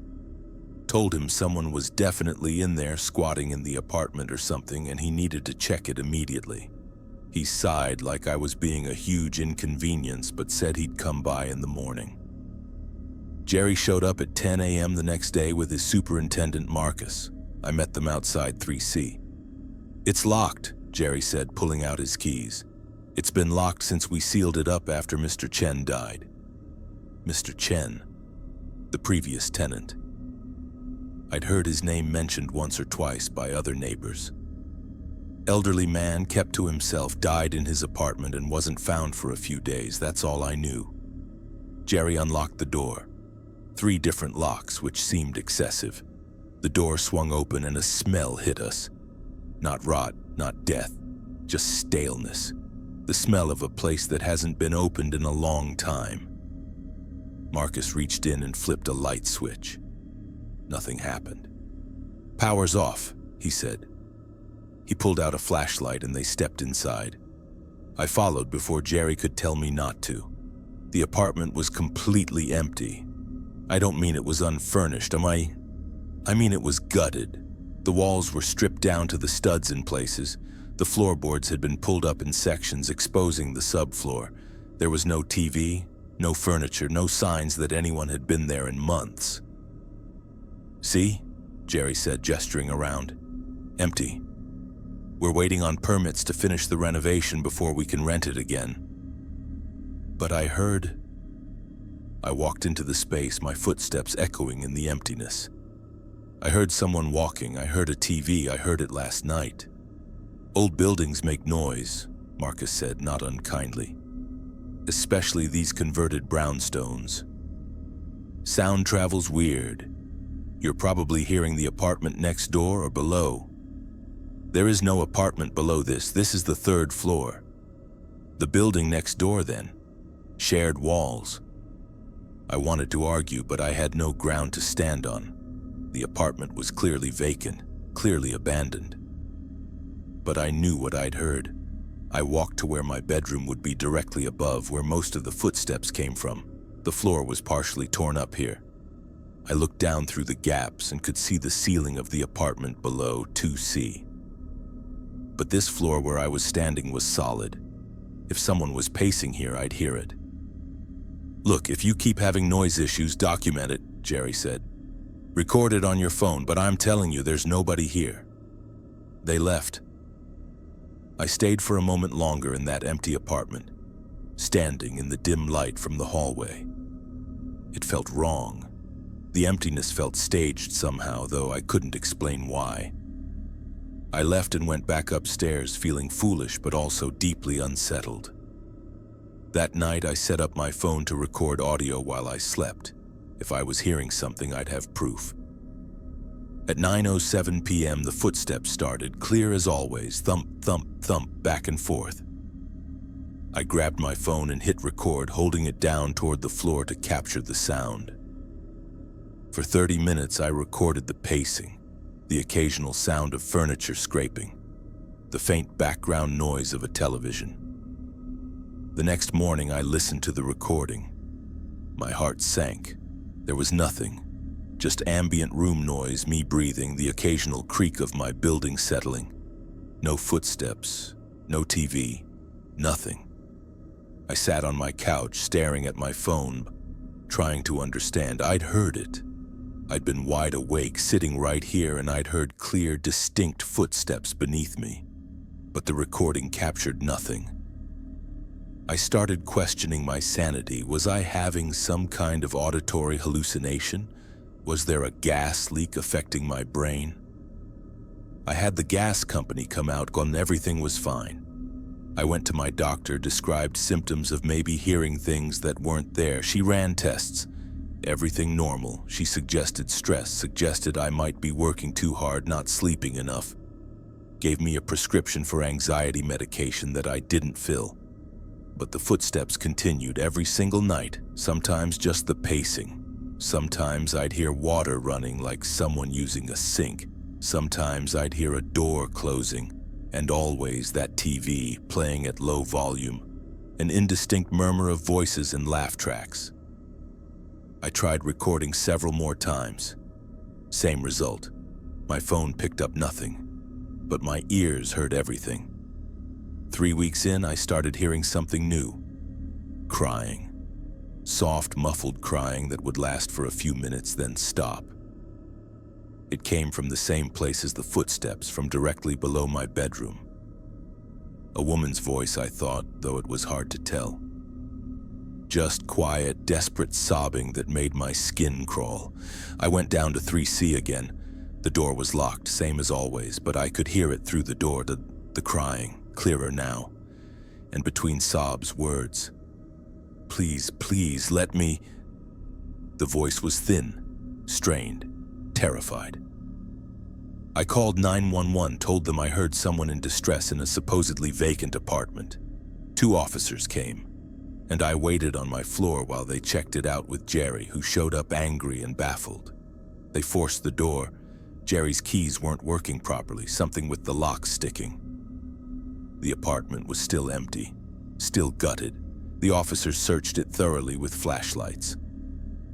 No one was there. No one could be there. There was nowhere to hide. No furniture, no closets with doors, just exposed walls and partial floors. "Ma'am, there's no one here," the officer told me gently. "Are you sure you heard what you think you heard?" I had no answer. The crying had stopped the moment they arrived. Everything had stopped. The apartment was silent and dead, and I looked like a crazy woman who'd wasted police time. After they left, Jerry pulled me aside. "Lauren, I'm concerned about you. This is the 3rd time you've called about this apartment. There's nothing there.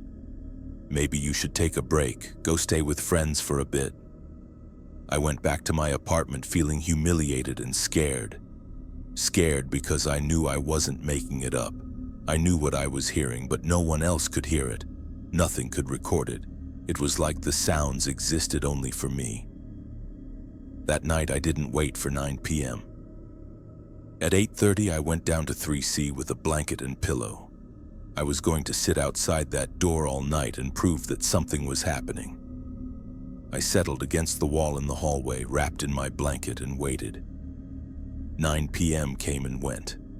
Silence. My legs started cramping. I shifted position, checking my phone. 9:45. Nothing. This was ridiculous. Maybe Jerry was right. Maybe I was having some kind of stress-induced episode. And then, at 10:17 p.m., I heard it. But not from 3C. From above me. From my apartment. Footsteps. The same heavy pacing footsteps I'd been hearing for weeks. Walking back and forth in my apartment. In my empty apartment where no one was home. I stood up slowly, my whole body going cold. The footsteps continued, thump, thump, thump, back and forth.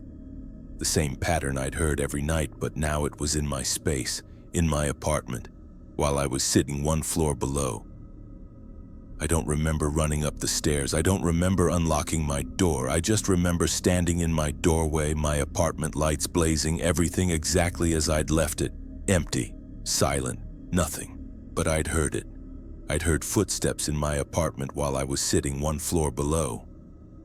Which meant whatever I'd been hearing all this time wasn't coming from below me. It was never coming from below me. I stood there trying to process this, trying to understand what it meant. And then I heard the sound again, and I understood where it was really coming from. It was coming from inside my walls, between the floors, in the space between 3C and my apartment, in the hollow gaps of this old converted building where someone could fit if they were thin enough, desperate enough, patient enough. The footsteps weren't below me, they were inside the building itself. And they were moving. I heard them traveling through the walls, a shuffling, scraping sound now instead of clear footsteps. Moving from wherever they'd been hiding toward my apartment, toward the wall behind my bedroom. I heard scratching. I heard breathing that wasn't mine. I ran. I grabbed my keys and my phone and I ran out of that building, and I didn't stop until I was 3 blocks away. Gasping on a street corner, calling 911 with shaking hands. They searched the building. They found the access point. a panel in the basement that led to the crawl space between floors. They found evidence someone had been living there. Food wrappers, bottles, a sleeping bag, holes carved in the floor of the crawl space, small spy holes that looked down into various apartments, including mine, especially mine, but they never found whoever it was. The crawl space led to multiple exits. The person had fled while I was running, probably heard me calling the police and vanished into the Brooklyn night. Jerry tried to downplay it, said it was probably a homeless person who'd found a way in, nothing sinister. But the police found journals in the crawl space, detailed observations of the building's tenants, of me specifically, my schedule, my habits.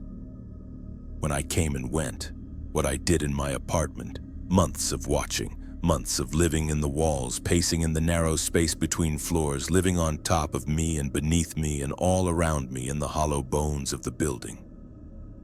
I moved out the next day, stayed in a hotel until I found a new place. I couldn't be in that building anymore. Couldn't sleep knowing someone had been that close, watching through holes in the floor, listening to my conversations, learning everything about my life while I thought I was safely alone. Sometimes I still hear footsteps at night. My new apartment is on the second floor of a modern building with concrete floors and walls. There are no crawl spaces. No hollow spaces where someone could hide. The footsteps aren't real, I know they're not real, but my brain remembers the sound, that steady thump, thump, thump of pacing, and it replays it for me in the dark. I check that crawl space panel in my new building's basement regularly. I've asked the landlord about it multiple times. He assures me it's locked and secured, but I still check. Because now I know that empty apartments aren't always empty, that walls aren't always solid, that the sounds you hear might not be coming from where you think they are. And I know that sometimes the person watching you isn't the neighbor you can see. Sometimes they're the neighbor you can't, the one living in the forgotten spaces, the one who found a way to exist in the gaps between normal life, the one who paces in the darkness overhead, waiting for you to fall asleep so they can press their eye to their carefully drilled hole and watch you breathing in the vulnerable hours before dawn.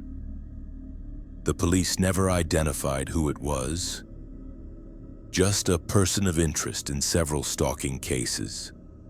Buildings across Brooklyn have started inspecting their crawl spaces, finding more evidence that someone had been moving through them like a spider in a web, choosing apartments to watch, victims to study. I wonder sometimes if they've found a new building, new walls to live inside, new floors to pace between. If somewhere in this city someone is lying in bed right now, hearing footsteps from the apartment below them, the apartment that's supposed to be empty, and they're telling themselves it's nothing. Just old building noises, just their imagination, just their mind playing tricks. I hope they trust their instincts faster than I did. I hope they run. Story 6. He smiled. Every time I left the house. His name was Dale, and he was always on his porch, not sometimes, not often, always. Every single time I left my house, he was sitting there in the same wicker chair, and he'd smile and wave. At first, I thought it was charming in an old-fashioned neighbor kind of way. This was a quiet suburban street where people still knew each other's names, still kept their lawns trimmed and their houses painted. Dale lived 2 doors down, a man probably in his late 60s with gray hair and wire-rimmed glasses, retired from something, living alone in a house with faded blue siding. "Morning, Amber," he'd call when I left for work at 7:30 a.m. "Have a good one," he'd say when I went out for errands on Saturday afternoon. "Careful out there," when I left for my evening run. Always there, always smiling, that same friendly wave. I work unpredictable hours.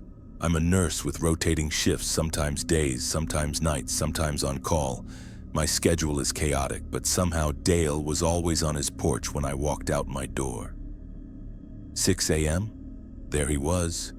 11 p.m. after a late shift, sitting in his chair. 3 a.m. when I couldn't sleep and decided to drive to the 24-hour pharmacy? Dale in his spot, waving. It took me about a month to notice the pattern. A month of thinking he was just a retiree with too much time. Someone who enjoyed sitting outside watching the neighborhood. But then I started really paying attention to the timing, the consistency. I'd look out my front window before leaving and wouldn't see him. I'd check through my dining room window that had a view of his porch. Empty chair. But the moment I opened my front door, before I'd even stepped onto my porch, I'd hear his screen door creak and he'd appear, settling into his chair like he'd been there all along, smiling his benign smile. Beautiful morning. Drive safe. Nice weather we're having. The same phrases, the same wave, the same smile that never quite reached his eyes. I started testing it. I'd leave at different times at random intervals. I'd decide suddenly to run to the store without planning it. Didn't matter. Dale was always there. I'd watch his house through my window for 30 minutes. No movement, no sign of him. I'd grab my keys and walk to my door, and by the time I opened it, he'd be sitting on his porch. My boyfriend Ryan noticed during one of his weekend visits. "Who's the guy that's always watching?" he asked as we pulled out of my driveway. "That's Dale, he's just friendly. He's always there. That's the 4th time we've gone out today and he's been sitting there every time. Yeah, he likes sitting outside. Amber, it's 40 degrees and raining. He's wearing a jacket and just sitting there, watching." I looked in my rearview mirror. Dale was still sitting on his porch in the cold drizzle, and he wasn't looking away. He was watching my car until we turned the corner. That night I mentioned it to Ryan, trying to make it sound casual. "Do you think it's weird that he's always there?" "Honestly? Yeah, it's really weird. Maybe he's lonely or something, but I don't know. It feels deliberate." "Deliberate how?" "Like he's keeping track of you. Monitoring when you come and go." The word monitoring made my skin crawl because it was exactly what it felt like. Not friendly neighborhood awareness, monitoring, documenting, keeping tabs. The next week I started keeping a log. Every time I left my house, I noted the time and whether Dale was on his porch. 11 days straight. 47 times I left my house at various hours. 47 times Dale was sitting there. The odds of that being coincidental were impossible. On day 12, I tried something different. I walked out my front door at 9 a.m. as usual. Dale appeared on his porch, waving. "Morning, Amber." I waved back, got in my car, drove around the block, parked on the street behind my house, and walked through my backyard into my house through the back door. Then I watched through my front window. Dale stayed on his porch for 7 minutes. Then he stood up, walked down his porch steps, and stood at the end of his driveway, looking down the street where I'd driven. He stood there for 3 more minutes, hands in his pockets, clearly waiting for my car to return. When it didn't, he went back to his porch and sat down. He stayed there for another 20 minutes watching my house before finally going inside. I sat on my couch with my heart pounding. What was he doing? Why did he need to monitor my movements so carefully? What did it matter to him when I came and went? I thought about calling the police, but what would I say? My neighbor sits on his porch and says hello? I'd sound paranoid. Maybe I was paranoid. Maybe he really was just a lonely old man with too much time and a boring routine that happened to align with mine. But then I installed a doorbell camera, one of those smart ones that records continuously and sends alerts to your phone. I positioned it so it captured not just my front door and porch, but also a partial view down the street toward Dale's house. The footage it captured made everything worse. I reviewed the first full day of recording, fast-forwarding through hours of empty street. Dale wasn't on his porch at all during the times I wasn't home. His chair sat empty. His porch was vacant. But at 5:47 p.m., 3 minutes before I pulled into my driveway returning from work, Dale's front door opened and he came out. He sat in his chair. He folded his hands in his lap, and he waited. At 5:50 p.m., my car appeared in the frame. Dale stood up, smiled, waved. "Welcome home." I couldn't hear him on the footage, but I remembered him saying it. I checked the next day's footage. Same pattern, my house empty all day. Dale's porch empty. Then, minutes before I arrived home, Dale would emerge and take his position. Like he knew. Like he could sense I was coming. I went back through a week of footage. Every single time he appeared shortly before I did. Never random, never sitting there for long periods waiting. He knew when I was coming. He knew when I was leaving. He was timing his appearances to match mine. How? That was the question that kept me up at night. How did he know? I checked my house for tracking devices, felt insane doing it, but checked anyway. Nothing. I looked for cameras pointed at my house. Nothing visible. I had my car checked by a mechanic for GPS trackers. Clean. But he kept knowing, kept appearing, kept smiling that smile. I stopped acknowledging him. When I left and he appeared, I'd get in my car without waving, without responding to his greetings. He didn't seem bothered. He kept doing it, kept showing up, kept watching. Ryan wanted me to confront Dale, but I refused. Something about the situation felt wrong enough that I didn't want to engage directly. Instead, I called the non-emergency police line and explained the situation. A young officer came by, took my statement, looked at some of the doorbell footage. "It's unusual," he admitted, "but I'm not sure it's illegal. He's on his own property. He's not threatening you or approaching you. Has he ever tried to follow you or contact you beyond these greetings?" "No. But he knows when I'm leaving before I leave. He's timing it perfectly. Could be he hears your door, hears you getting ready. My house is 2 doors down and set back from the street. He can't hear my door from inside his house." The officer looked uncomfortable. "I can talk to him, do a welfare check, see if there's something going on. But unless he's doing something explicitly illegal." He did talk to Dale. I watched through my window as the officer knocked on Dale's door, spoke to him for about 5 minutes on his porch. I couldn't hear the conversation, but Dale was nodding, smiling his same smile, shaking the officer's hand at the end. The officer came back to my house. He says he's just being neighborly, says he likes sitting outside watching the street. He seemed nice enough, honestly. But I told him you'd expressed some discomfort and suggested he might want to be less regular about it. What did he say? He said he understood and he didn't mean to make you uncomfortable. For 2 days, Dale's porch stayed empty. I left and returned multiple times and he didn't appear. I felt relieved and foolish. Maybe the police visit had been enough. Maybe he really was just clueless about how his behavior came across. On the 3rd day, he was back, not on his porch this time, standing at the end of his driveway when I left for a night shift at 10 p.m. Just standing there in the dark, smiling, waving. "Be safe out there, Amber." I drove past him, trying not to look scared. In my rearview mirror, I watched him standing there, watching my car until I turned the corner. He was counting. I realized it suddenly and with absolute certainty. The wave wasn't just a greeting, he was keeping track, documenting every time I left. But why? What was the point? What was he waiting for? I stayed with Ryan for a few days, told my supervisor I needed a schedule change to different shifts. When I came back to my house, I had a friend stay with me. Dale still appeared, but his smile seemed tighter now, less friendly, more fixed. "Who's that?" my friend Kayla asked the 3rd time Dale materialized on his porch. "Dale, the neighbor I told you about." "Jesus, Amber, that's creepy. He's just sitting there staring."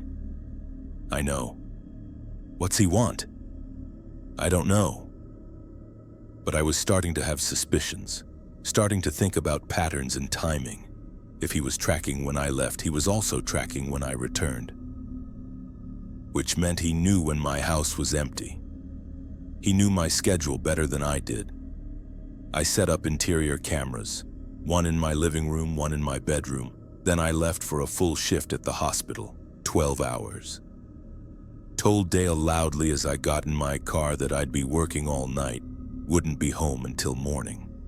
He smiled and waved. Have a good shift. I reviewed the footage the next day with Kayla and Ryan watching over my shoulder. For the first 4 hours, nothing. Empty house. Then at 2:34 a.m., my back door opened. I hadn't locked it, deliberately as a test. A figure entered. It was dark, hard to make out details, but I knew from the height and build it was Dale. He stood in my kitchen for a long moment. Then he walked through my house slowly, methodically, into my living room where he looked at photos on the mantle, into my bedroom where he opened my closet, touched my clothes. He stood by my bed for a full 2 minutes just looking at it. Then he left through the back door.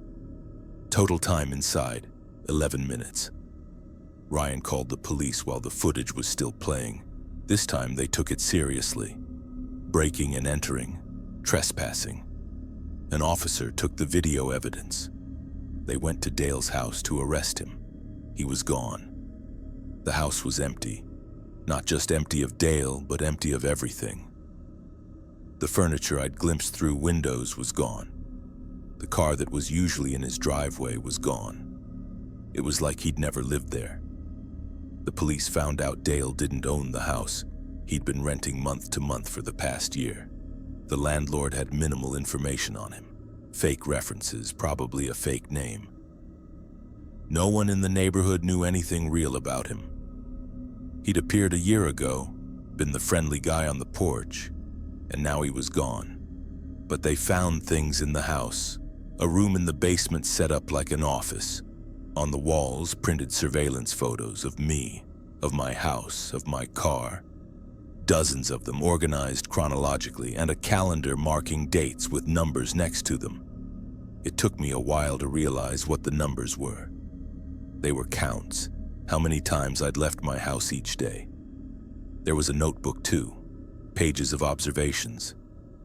Subject leaves for work 7:30 a.m. most days, returns between 6 p.m. and 8 p.m. Subject goes for runs approximately 4x weekly, usually evening. Subject has boyfriend who visits weekends. Subject works night shifts approximately 2x per week. It went on. Months of documentation. Patterns he'd identified, routines he'd learned, and on the last page a date circled, 2 weeks in the future from when he disappeared. No note explaining what the date meant, just circled in red. The detective told me it looked like stalking behavior that was escalating. The break-in was probably him testing whether he could access my house undetected. They believed he was building towards something more serious. They just didn't know what. They issued a warrant, but Dale, if that was even his real name, was gone. I moved, left that house and that neighborhood. I couldn't stay there wondering when he'd come back, what that circled date meant, what he'd been planning. The detective said I probably interrupted his timeline, that the police visit and my sudden change in routine threw off whatever he was working toward. He'd decided to abort and disappear rather than risk capture. But he's still out there, somewhere. Maybe in another neighborhood, renting another house near another woman who doesn't notice at first that her neighbor is always on his porch. Always smiling, always waving, always keeping track. I don't have a porch anymore. I live in an apartment building with security, but I still check when I leave, still scan the area for familiar faces, still count in my head how many times I've gone out each day. Because now I know that someone might be counting too. Someone might be watching and tracking and building a pattern of my life, learning my vulnerabilities, waiting for the right moment for whatever comes after the counting. I never found out what that circled date meant, what he'd been planning. Maybe I never will. But I think about it sometimes, about what might have happened if I hadn't installed that camera, if I hadn't caught him inside my house, if he'd continued with whatever timeline he was following. And I wonder if he's counting again, somewhere else, smiling his smile, keeping track.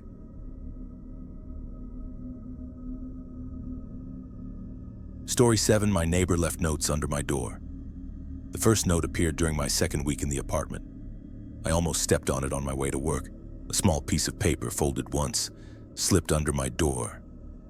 I picked it up and opened it while waiting for the elevator.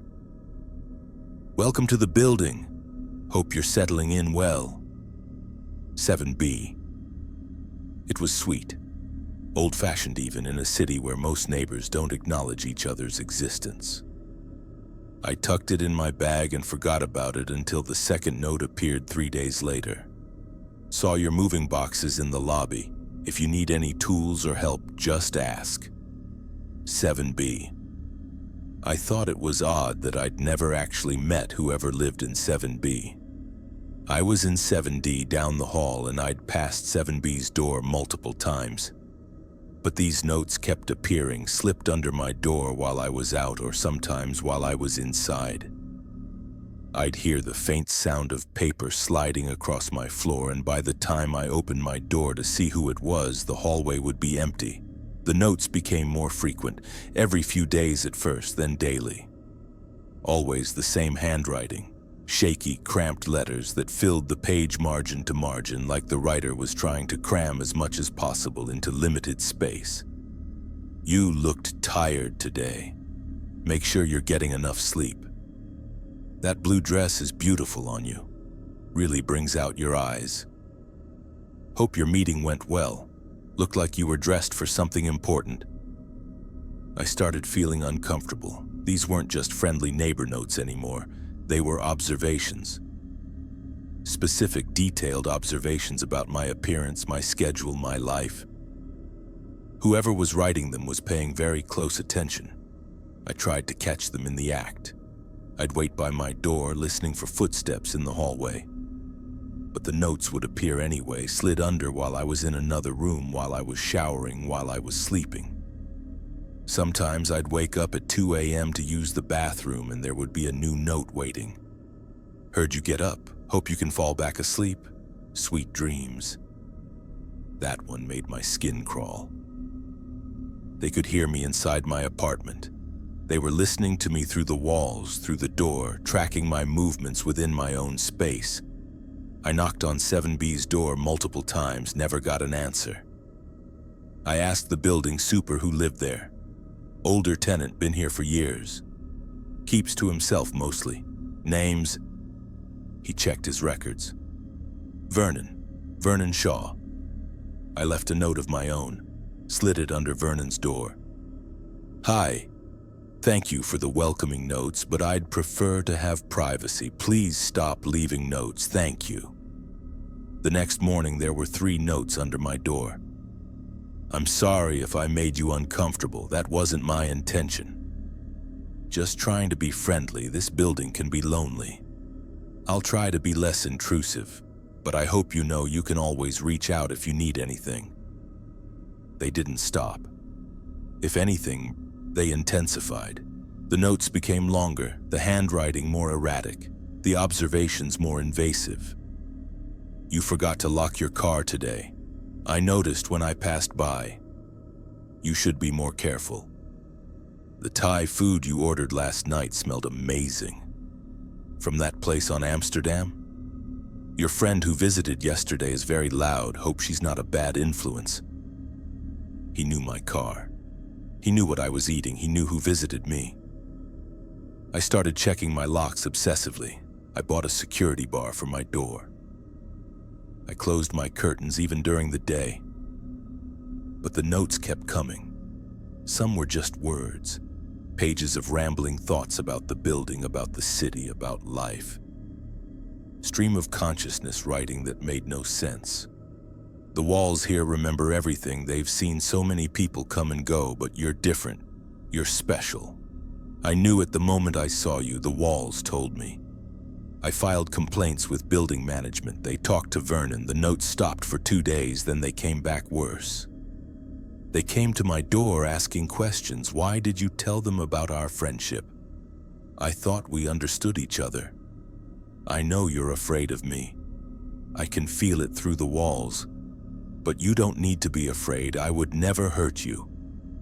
Please stop avoiding me. I see you check the hallway before you leave. It hurts my feelings when you run past my door. I involved the police. They took a report, collected some of the notes. I'd saved dozens by this point. They visited Vernon. Again, the notes stopped briefly. When they resumed, they were different, angry. You're making this difficult. I've only tried to be kind. Why do you hate me? What did I do to deserve this? I welcomed you. I watched over you. You think you're safe because you called the police. You think they can protect you. They can't. They don't understand what we have. What we have. Like we had some kind of relationship, like these one-sided notes constituted a connection. I was terrified. I stayed with friends for a week, came back only to pack more clothes. There was a stack of notes under my door, 15 of them, all increasingly unhinged. Where are you? I miss seeing you. Your apartment is so quiet. Are you inside? Are you hiding from me? I left something for you in the hallway, a gift, to show there's no hard feelings. I opened my door cautiously. There was a small box outside my door. I didn't touch it. I called the police. They came, opened it. Inside was a lock of hair tied with ribbon and a note. So you can keep me close. They arrested Vernon that day. I had a restraining order within 48 hours. The building gave him 30 days to leave, and he was not to approach me or contact me in any way. For a week, blessed silence. No notes. I started sleeping better. Then I found the cameras. Small, almost invisible cameras hidden in my apartment. One in the smoke detector in my living room. One in the AC vent in my bedroom, one behind my bathroom mirror. They were battery-powered, recording locally to SD cards. Someone had installed them. Someone had been inside my apartment, probably multiple times while I was out. The police analyzed the cameras. They were standard equipment you could buy online. But the footage showed that they'd been recording for 3 months, since before the notes even started. Hours and hours of footage of me in my private space, getting dressed, sleeping, everything. Vernon denied knowing anything about the cameras. The police couldn't prove he'd installed them. No footage of installation, no DNA evidence, no way to definitively link them to him. But who else could it be? Who else was obsessed with me? Who else was documenting my every movement? They checked Vernon's apartment with his begrudging permission. They found journals, dozens of them, years' worth of journals. I was only in the most recent ones, but the pattern went back further. Previous tenants, previous women, other people Vernon had fixated on. Pages and pages of observations, of imagined conversations, of fantasies about relationships that didn't exist. In his bedroom, they found a collection of items. Keys. Dozens of keys on rings, each labeled with an apartment number. 7D was there, my apartment. He had a key to my apartment. That's how he'd installed the cameras. That's how he'd known when I was showering, when I was sleeping. He'd been inside my space repeatedly while I was home, while I was sleeping. The police arrested him again, breaking and entering, unlawful surveillance, stalking. The charges piled up. But he made bail.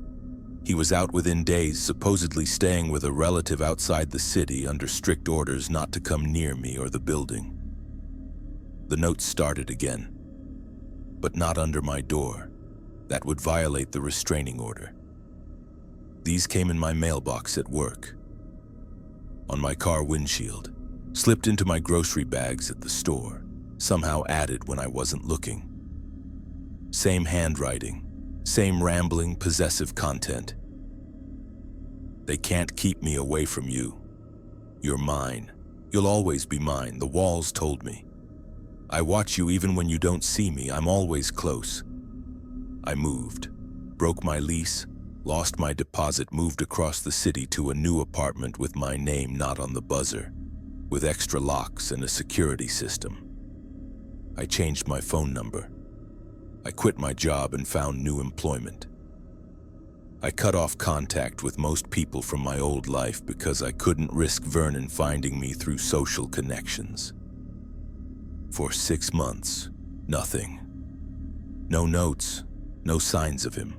The police said he'd been convicted, sentenced to prison time for the camera installation and other charges. I started feeling safe again, started sleeping through the night, started believing it was over.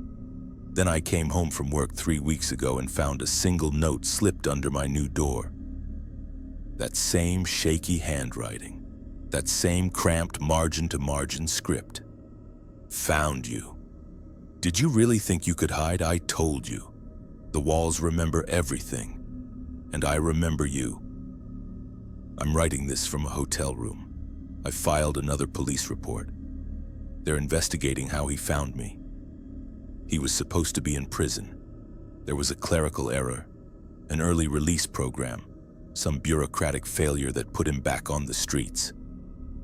They have officers looking for him. They assure me he'll be found and he'll go back to prison for violating parole and the restraining order. But I know Vernon is patient. He watched me for 3 months before leaving his first note. He installed cameras and studied my patterns and waited for the right moments to enter my apartment without being caught.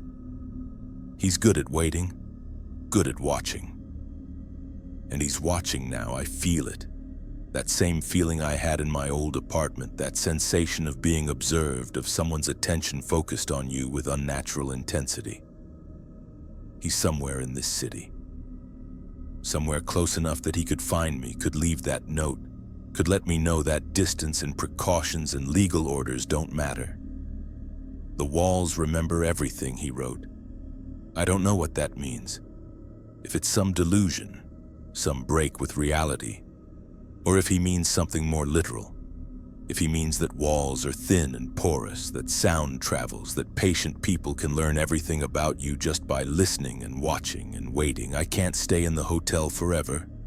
Eventually, I'll have to find somewhere permanent. Eventually, I'll have to sleep behind walls that might be thin enough for someone to hear through. And I'll wake up in the night wondering if there's paper sliding under my door. If there's a note waiting in Vernon's shaky handwriting, telling me he's still there, still watching, still counting me as his. The police will catch him eventually. That's what they tell me. But even when they do, I'll never feel safe. Because Vernon taught me something I can't unlearn. Privacy is an illusion. Safety is an illusion. The walls between us and other people are just temporary barriers that patient obsession can overcome. I still have dozens of his notes in a box. Evidence that I can't bring myself to throw away. Sometimes I read them trying to understand when friendliness became obsession, when attention became surveillance, when a neighbor became a nightmare. There's no clear line. It happened so gradually I didn't notice until I was already trapped in whatever fantasy Vernon had constructed. And I wonder how many other people are living next to their own Vernon. Someone in 7B or 4C or 12F who's just a little too attentive, who knows just a little too much, who's counting the days and taking notes and waiting for whatever comes next. How many notes slide under doors each morning? How many cameras hide in smoke detectors? How many keys have been copied and labeled and added to someone's collection? The walls remember everything, and so do I. I remember every word of every note. I remember the feeling of finding those cameras. I remember knowing that Vernon had been in my apartment while I slept, standing over my bed maybe, watching me breathe. I can't forget. And Vernon made sure I'd never feel safe enough to try.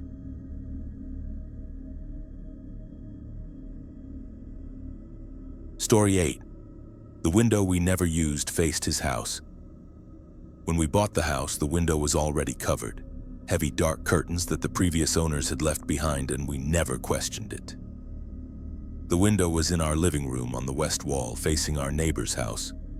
Our houses were close, maybe 15 feet between us, which is typical for older neighborhoods where lots were smaller.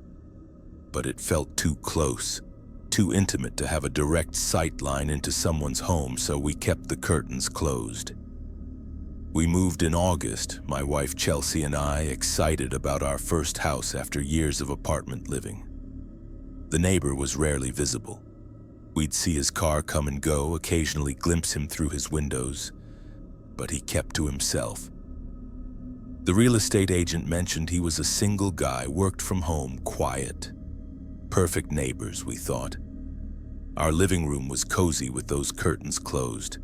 We arranged furniture, hung pictures, made it ours. The covered window became just part of the room's architecture, something we worked around without thinking about. Chelsea wanted to open the curtains once, said it would let in nice afternoon light. I discouraged it. Too close to his house feels invasive. She agreed and we left it alone. 3 months in, I started noticing small things. The curtains would be slightly parted in the morning, like someone had peeked through. Just an inch or two of gap. I'd close it, assuming Chelsea had opened them slightly and forgot. But it kept happening. Every few days, that small gap would appear. "Are you opening these curtains?" I asked Chelsea one evening. "No, why would I? You said you wanted them closed." "They keep opening.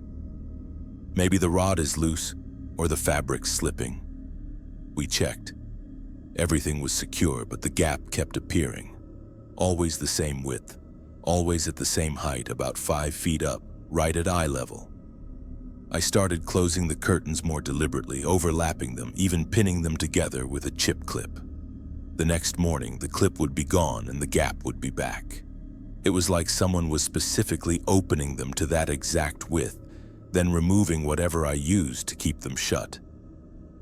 "That's really weird," Chelsea said when I showed her. "Are you sure you're not doing it unconsciously, like sleepwalking or something?" I wasn't. I'm a light sleeper and our bedroom was upstairs. I'd know if I was walking down to the living room at night, but I couldn't explain it, so I let it go. Maybe we had a draft that was somehow moving the fabric. Maybe the house was settling and the movement was affecting the curtains. Old houses do strange things. Then I found the handprints. I was adjusting the curtains one Sunday afternoon and noticed marks on the glass. Handprints. Multiple handprints on the inside of the window, pressed against the glass like someone had been standing there, touching it. The prints were small, smudged with dust, but clearly hand-shaped. "Chelsea!" I called. She came downstairs and I showed her. She went pale. "Those aren't mine," she said immediately. "I haven't touched that window. They're not mine either." We stood there staring at them. The prints were positioned at different heights, like someone had placed their hands on the glass multiple times. Some overlapped, some were distinct, all on the inside of the window, which meant someone inside our house had made them. "Maybe the previous owners," Chelsea suggested, "before we moved in. 3 months of dust accumulation and we'd be able to see them this clearly." We cleaned the glass, used Windex and paper towels, and removed every trace of the prints. Then we closed the curtains firmly and I pushed our couch against them as a barrier. If someone was somehow getting to that window, they'd have to move furniture to do it. The next morning, the couch was back in its original position. The curtains had their gap, and there were new handprints on the glass. "Okay, this is insane," Chelsea said, her voice shaking. "How is this happening?" "I don't know, but we're setting up a camera." We bought a cheap security camera from Target and set it up in the living room, pointed at the window. We both went to bed that night with our bedroom door locked, feeling ridiculous but also genuinely frightened. Something was wrong in our house. Something we couldn't explain. I woke up around 3 a.m. to use the bathroom. On my way back to bed, I glanced downstairs. The living room was dark, but I could see the curtains. They were pulled back, not just the small gap, fully open. The window was completely exposed, and standing in front of it, silhouetted against the faint light from outside, was a figure. I froze on the stairs. The figure was motionless, facing the window, their hands pressed against the glass. I couldn't make out details in the darkness, but I could see their shape, their posture. They were looking out, looking at our neighbor's house. "Hey!" I shouted. The figure turned toward me, and I caught a glimpse of a face, pale, indistinct, before they moved. Not toward me, not to a door. They just weren't there anymore. The curtains fell back into place, and the living room was empty. I turned on every light, searched the entire house with a baseball bat, checked every door and window. Everything was locked from the inside. No one was there. Chelsea was still asleep upstairs. I was alone. But the camera had been moved, repositioned to face the wall instead of the window. Deliberately, someone had redirected it. I woke Chelsea and told her everything. We sat on the couch until dawn, lights on, both of us jumpy and exhausted. When the sun came up, we checked the camera footage on my laptop. It had recorded from when we set it up until around 2:47 a.m. Then the video jumped, glitched, and when it resumed, the camera was facing the wall. 23 minutes of recording were just gone, and whatever happened during those minutes had repositioned the camera. "We need to leave," Chelsea said. "Right now. We can stay at my sister's." But I needed to understand. "Let me check one thing first." I opened the curtains fully in daylight, ready to see what was really on the other side of that window. Our neighbor's house was right there, close enough that I could see directly into his living room. And in his living room, I could see a camera, a professional-looking camera on a tripod pointed directly at our window that we never opened, that we always kept covered, except when we didn't. Except when someone opened it during the night. "He's filming us," I said quietly. "He has a camera pointed right at this window." Chelsea looked and her hand went to her mouth. "Oh my God!" I got dressed and walked over to the neighbor's house. My hands were shaking when I knocked. No answer. I knocked harder. "I know you're in there. I saw your camera." The door opened. Our neighbor was maybe 40, ordinary looking, wearing a t-shirt and jeans. "Can I help you?